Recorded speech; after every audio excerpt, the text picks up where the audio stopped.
JBNN will keep you informed. I'm Michelle Jones. Hi guys. Before we get into the news, please remember to like, subscribe, leave a comment, and to share the news with someone today. Now on to the news. Man killed, brother hospitalized in suspected arson attack. A man was killed and his brother hospitalized after two board dwellings on Jones Avenue, Spanish Town, St. Catherine, were raised in a suspected arson this morning. The dead man has so far only been identified as David. The police said both men were in the house when attackers set the premises on fire shortly after 3 a.m. An adjoining house was also damaged, but no one was injured. The dead man was reportedly found on his veranda. Man and a schoolgirl in custody following gun seizure in St. Elizabeth. A female student of a prominent high school in St. Elizabeth and a man are in custody in connection with the seizure of a gun and ammunition in the community of Brinkley on Friday morning. Head of the division, Acting Superintendent Coolidge Minter, commended the search team for their diligence and the detail during this operation.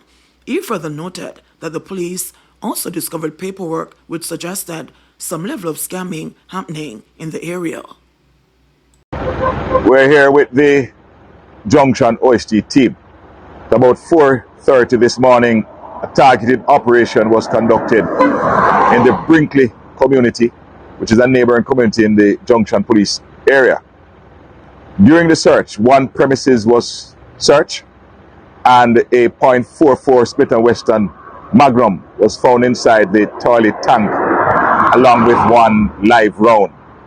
Two persons were arrested, a male and a female, the female being a teenager, student of a prominent high school. Both were taken into custody and will be further processed. It must also be noted that during the operation, we found material of that suggests that there's some amount of scamming, and so our detectives will continue this investigation to determine the level of involvement of these persons. We continue to remind the citizens of this parish that we will be relentless in our efforts to rid the streets of illegal firearms and to arrest persons who are involved in criminal activities in this area. Shanika Gray's killer sentenced to life in prison. The St. James Circuit Court this morning sentenced Gregory Roberts, the man convicted of the 2017 murder of 15-year-old schoolgirl Shanika Gray, to life imprisonment with no chance of parole before serving 42 years behind bars. Roberts' word decent expression as presiding High Court Justice Bertram Morrison handed down the sentence during today's final day of the defendant's prolonged sentencing hearing. In handing down his judgment, Justice Morrison denounced Roberts' killing of young Gray, who was stabbed 19 times on the night of January 29, 2017, as a gruesome and sadistic act. It reminds me of the days when I used to witness the slaughtering of animals, of goats and pigs, Morrison said starkly. The judge also pointed to Roberts' previous criminal record, including convictions for simple larceny and escaping custody, as well as the evidence that Roberts and his former co-defendant Maria Morrison had sex with the underage Gray and then video recorded her killing as aggravating factors. However, Justice Morrison deducted Roberts' time in custody since 2017 from the proposed 50-year starting point for his life sentence, resulting in Roberts being required to serve 42 years, 9 months, and 21 days before he'll be eligible for parole. Meanwhile, Roberts' attorney, Chimio Paris, advised the court that his client will be appealing the sentence. Shanika Gray was a grade 10 student of Green Pond High School in St. James, was last seen alive in Montego Bay on January 29, 2017, while making her way home from the funeral of a schoolmate. Shanika Gray was a grade 10 student of Green Pond High School in St. James, was last seen alive in Montego Bay on January 29, 2017, while making her way home from the funeral of a schoolmate. Her body was found 3 days later in bushes in the Irwin community. Gangsters running amok in Green Island, Hanover. A fight for turf in the small town of Green Island has contributed to 77% of the murders in Hanover so far this year, the police have reported. The killings in the 25.5 square kilometer section of the parish, coupled with those in Montpelier, which cops have labelled as another crime hotspot, are in stark contrast to the rest of the parish. Overall, murders are down by 46%, when compared to last year's figures.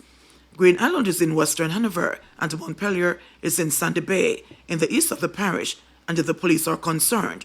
Since the start of the year, we have had a total of 13 murders reported to date, and of those 13, 10 were committed in Green Island. Crime Officer for Hanover, Deputy Superintendent of Police, DSP Carl Brown, told the Hanover Municipal Corporation's monthly meeting on Thursday.